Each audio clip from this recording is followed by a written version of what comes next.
Hello, everyone. Dr. Lisa Faast here, and I have another great episode for you on becoming a pharmacy badass. Right now in independent pharmacy, there are so many things coming at us between the DIR fee apocalypse, new DEA regulations, new hazardous drugs things. Lots of things are happening. And I always tell pharmacy owners the best way to improve the profitability of your pharmacy is to cut your expenses. I have seen far too many expenses on P&L statements from pharmacy owners that are just ginormous. There's no way you can have a profitable pharmacy when your expenses are 30 and 35% of your revenue. It's just not possible.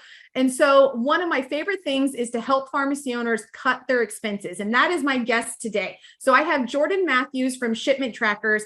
And if you mail prescriptions at all, which most pharmacies in some way, shape, or form use some sort of mailing service, whether it's your prescriptions, over-the-counter supplements, or other things that you're mailing, you are going to want to listen to this. So Jordan, first of all, thank you for joining. I really appreciate you taking time out of your day. And can you go ahead and give just a brief intro for any of our listeners that, may not have ran into you before, maybe didn't see you at our summits and things like that? Yeah, definitely. And thank you for having me. I'm excited to be here, and I'm excited to share what Shipment Trackers has to offer in the way of savings on your shipping. So my name is Jordan Matthews, and I am sales and business development here for Shipment Trackers. Have not always been with Shipment Trackers. I actually just joined in November, and I came from pharmaceutical roles. So initially I got my start in advertising. I did a little billboard sales for about 4 years, and then made the jump to join Smith & Nephew, where for about 4 years I sold Santal in long-term care pharmacy, and then made a transition from there to Novo Nordisk, carrying Ozempic and Rybelsus and all their insulin line of products. But that was really where I first started seeing the need for, the shipping savings, the shipping issues that were arising because of cold chain medications arriving to my house late for samples for doctors to get to patients, things along those lines. So I saw that need there, and I saw the need at the pharmacies where they're looking for opportunities to save money, looking for ways to get that out of stock medication in. And I had this opportunity with Shipment Trackers, and I jumped on it. So I've been here since November, and I'm excited to share some more information about our service of reducing costs with our invoice. Yeah. So the really great thing that I love about Shipment Trackers is there's not like a fee for your service. It's almost like a rebate kind of system. It's like you get credits back when things go wrong. So before we kind of get into those details, what kind of shipments are we talking about here? Sometimes when I talk to pharmacy owners, they're like, oh, we don't ship things. And then the next breath is like, well, there are those things that we do, so what kind of shipments are we hiring? What kind of volume of mailing and shipping does a pharmacy need to do to really look into a service like yours? Yeah, that's a great question. And it's not so much about volume as it is service level, right? So prior to COVID, if you were shipping FedEx, UPS, you had a guaranteed service on your express shipping, on your ground shipping, regardless of the shipping class. Then COVID came into play and they wiped it all out, right? So for like that year period, there was no guarantees on any of their service. Now, fast forward to now, refund service is turned back on for your express shipping. So if you're shipping next day, which a lot of medications, like we just mentioned, cold chain, infusions, that kind of stuff has to get to people the next day. If you're shipping in that express lane, you have that ability for refunds. So that's really where we focus on that refund opportunity. And that is not saying that there's not an opportunity for ground shipping, because ground shipping, if you have volume there, then there's opportunity for claims. That's your lost, your undelivered, your damaged items that we can go after to look for those refund opportunities. But we just kind of insert ourselves behind the scenes, watching tracking numbers, watching all of that additional detail for the pharmacies to look for those opportunities where there is a late shipment, there is a lost undelivered, and then we do all the work behind the scenes. There's no lifting a finger from the pharmacy.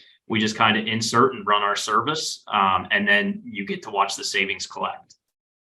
So you guys have been working with some pharmacies. I know we've introduced you guys to several of our members. Is there an average you can talk about? Like, what percentage of shipments don't get where they're supposed to be going when they're supposed to be there? Like, is it 1 out of 100 or 1 out of 10? What is kind of that range there? Yeah, that's another great question. And it is going to vary. And obviously it's going to vary on time of year, geographic location, things along those lines. Typically right now, we're averaging somewhere around 7 to 10% on late shipments. So it's pretty significant. If you think about your shipping volume and you can save 10%, I mean, who doesn't want that opportunity?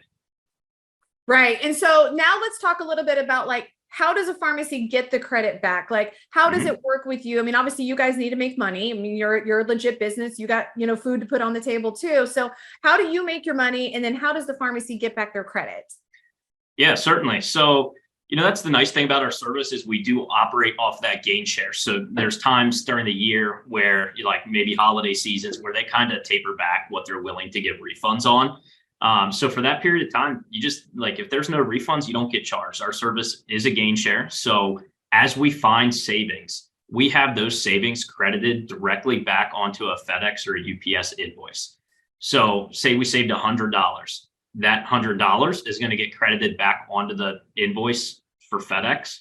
And then about a month later, we'll come around and say, hey, and we'll just pick a number here, a percent. We'll do 50 because it's easy. And say, hey, remember that $100 we saved you? Here's the tracking number. Here's the invoice number, everything to support the fund request that we're sending to the pharmacy. Well, now we need our $50 of that $100 we saved you. And this is what we recovered.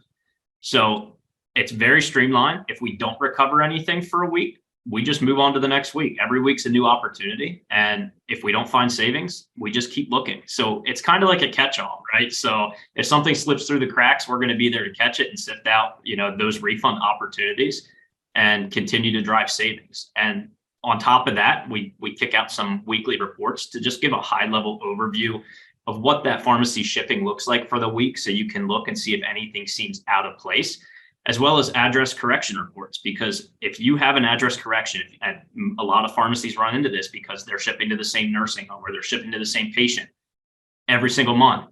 But if they have to even move a zip code around, something along those lines, they're going to bill you $21 for every address correction. And those stack up so quickly. So we kick out a weekly address correction report that's going to identify if FedEx or UPS corrected an address. And we're going to give you the corrected address so you can jump back in your system and fix it and avoid that charge moving forward. Yeah, I love how a pharmacy is never behind on cash flow with you guys, in the sense like, we're talking about cash flow all the time. I've been teaching on it all this year. The DIR fee apocalypse is coming, which is going to be a cash flow crunch for pharmacies next year. And so I really love how they're never behind in cash flow with you guys. They get the credit first, then you guys get paid. And so, they're never out of pocket. There's never a negative cash impact, which is a rare thing these days. That's hard to find. And so I really love that aspect of you guys. Now, really quick, what carriers do you guys track for? Is it just, UPS and FedEx? What about the Postal Service? What about, I don't know, there might be DHL or something else in there. Like, what are the carriers? Yeah, so it's just right now FedEx and UPS that offer that guarantee. So that's where we stick our core at, is with FedEx and UPS. Now, for reporting purposes, we can bring in USPS, DHL, things along those lines to give those summary metrics. However, there's not an opportunity for refund there, but it is nice to still be able to bring them into the fold to tie together all of the shipping and understand where your costs truly lie. Yeah. And just because my mind goes on about these things, right? So as these pharmacies come in and join us and come on board with shipment trackers, we do like to kind of get an idea of where their contract lies if it's independent, because a lot of times there's immediate opportunities for savings just from jumping on with a GPO shipping rate. So we have several big GPO partners, right? And those GPO partners have these awesome shipping rates because they combine tons and tons of spend into one contract. And then you're going to get better rates, better discounts where you might not be seeing them now. So a lot of times I'll find a small independent pharmacy with a direct contract with a FedEx or UPS. I'm like, wait, hang on 1 minute, because we can flip you over here. And guess what? You're saving $5,000 just because you're going to go from 60% to 70% savings on your shipping rate. No, that's awesome. That's a great advantage. So if a pharmacy is interested in kind of learning more, getting more details, how do they get in touch with you, or how do they let you know, like, hey, I'm Ship over here. How can I get your help? What is the best way for them to contact you? Yeah. So as far as my contact goes, they can email me, they can call me. It doesn't matter. I'm available. So, I mean, my email is very basic. It's Jordan, Jordan, and it's at shipmenttrackers.com. Or you can just reach out on my cell phone, which is 717-487-2028. And we also have the Shipment Trackers website, shipmenttrackers.com. They can jump on there, take a look around if they want to get an idea of the full suite of services that we have available. And then within that website system there is a contact us entry form that will come directly to me. Yeah. So if you do any kind of mailing at all, like I think it's just worth it. It's worth your time. This is one of those things where you need to reduce your expenses. Every little dollar adds up. I always say a dollar saved is a dollar earned. Every time you can cut an expense, it falls directly to your bottom line, which means it goes into your wallet. And so that's why I'm such a huge proponent of trimming your expenses and just making sure there's absolutely no fat there in any way, shape, or form. And so this is one of those areas where you can cut the fat, spend a little bit of time, send your information over to Shipment Trackers. And like you said, they do all the work behind the scenes. Like you guys, it doesn't interrupt your workflow, doesn't require a whole new training of complicated procedures with your employees. And so it's really easy to implement. And so it's a win-win-win opportunity. So highly recommend, head over to the website, shipmenttrackers.com. You can email Jordan at Shipment Trackers. We'll put all that contact information below. But I think this is a must do for any pharmacy if you do shipping of any way, shape, or form. And if you want to start selling your supplements and start selling all that online, this is a perfect thing to try to reduce those costs as well. So I think it actually could also lead into some growth opportunities. So Jordan, thank you so much for joining. Thank you for all you guys are doing for pharmacies. I know our members that use you just rave about you. That's why I wanted to share you guys with everybody. So I super appreciate all that you guys do. And thank you so much for joining me. Yeah, thank you. I appreciate it.